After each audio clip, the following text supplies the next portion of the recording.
a lot of our trading partners, including some of our allies, have not been good partners. If tariffs are so bad, why do they have them? Why do they have them, right? Or if the American consumer is going to pay all the tariff, then why do they care about tariffs? Right. Because they're going to eat them.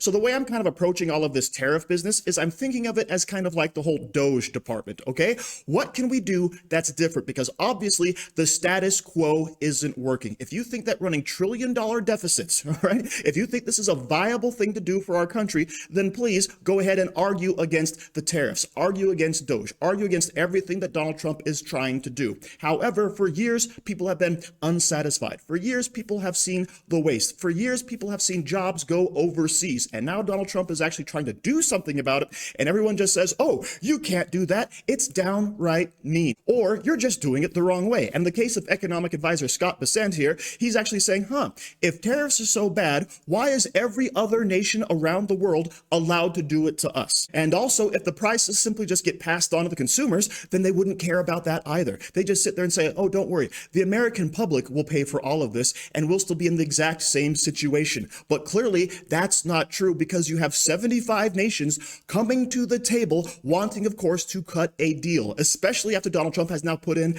that 90-day pause, right? And we have that huge stock market jump, which, by the way, I don't believe is going to stick around because simply we're now placing all of the tariffs on China at once. However, we have brought the other countries to the table and we have shown China that we're not going to back down. So, of course, this is a complete game changer, and change is exactly what we need with all of these failed policies that no one has been happy with. But let's go ahead and hear a little bit more about this from Commerce Secretary Howard Lutnick. Are we trying to reindustrialize America? And are we also looking to have a trade balance? Well, I mean, it seems to me we industrialized America 150 years ago, and that jobs went overseas because it was more efficient to do that. And we're also at record unemployment. So I'm just trying to understand how all this makes sense together. So we can't be a nation that invents everything but has everything built somewhere else. Eventually, you become subservient to the people who build things for you. If you make nothing, but all you do is think about it, then someone else will be the builder. And if you also allow these giant trade deficits and you let yourself have budget deficits, what ends up happening is the rest of the world also owns you. In 1980, we owned more of the rest of the world than they owned of us. And now the rest of the world owns 18 trillion net more of the United States than we own of them. So 60% of our GDP is now owned by outsiders. It's time for that to be right-sized and fixed. We're going to reshore great industrialization, bring back those jobs here, and we're going to strengthen America so that America plays the right role in the world and is not just the biggest consumer who overspends and eventually is owned by the rest of the world. That is just not going to happen. My grandchildren had a great day today because my grandchildren had a great day when Donald Trump was elected president. That's what's changing. It's America for the long term of America. Someone had to do it. And you're feeling that's what's happening now.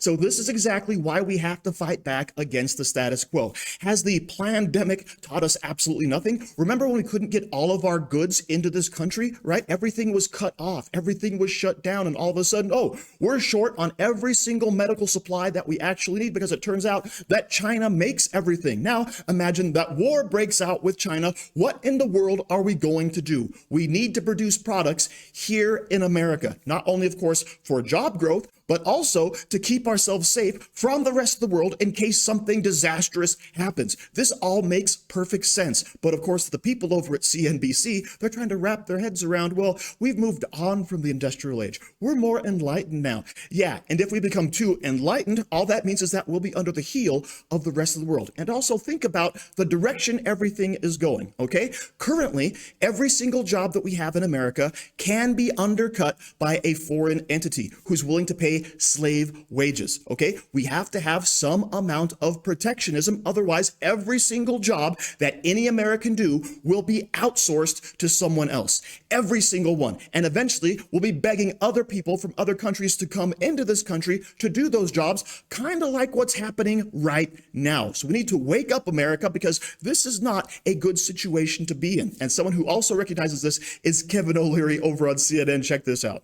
It's totally gross, and it's putting us on the brink of a recession. It could cost us tons of manufacturing jobs as we get into this trade war. It's a really disturbing policy. I hope he backs off. But Kevin, he said there's a lot of deals that they're literally kissing his ass, was the phrase he used, very eloquently. Where are the deals? 104% tariffs on China are not enough. I'm advocating 400%. I do business in China. They don't play by the rules. They've been in the WTO for decades.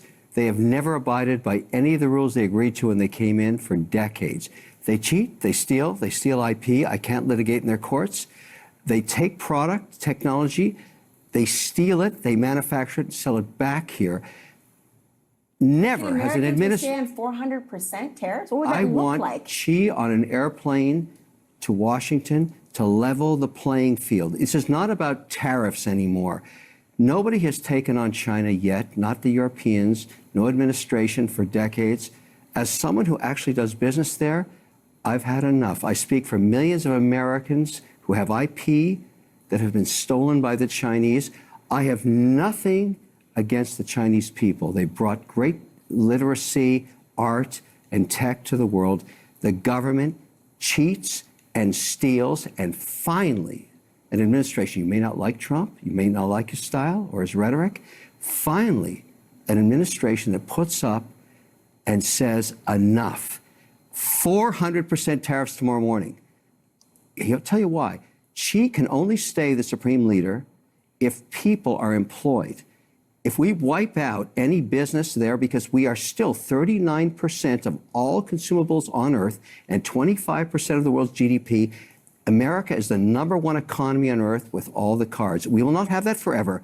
It's time to squeeze Chinese heads into the wall now. That is how you have to deal with China. And Kevin O'Leary just exposed them for exactly what they do. You have to remember, the communist Chinese government is on a 100-year plan to destroy America and take over the world. And the only way they can do that is by giving all of their citizens something to do, a job, okay? And how they actually produce jobs? Well, it's easy. They steal the IP from every single country that actually does business with them, right? And of course, they remanufacture it and resell it back into the markets. It's a double whammy for them. Not only are they taking away market share from countries, they're increasing their own market share by putting their own products back into someone else, right? This is what they're doing. And as I mentioned, this is the end result. This is where everything is going unless we fight back. And of course, tariffs are a great way to do that. So now, of course, we have China bearing the full burden of all of the tariffs, all of the ire of Donald Trump. And it is great to see. And hopefully we can just stick with it long enough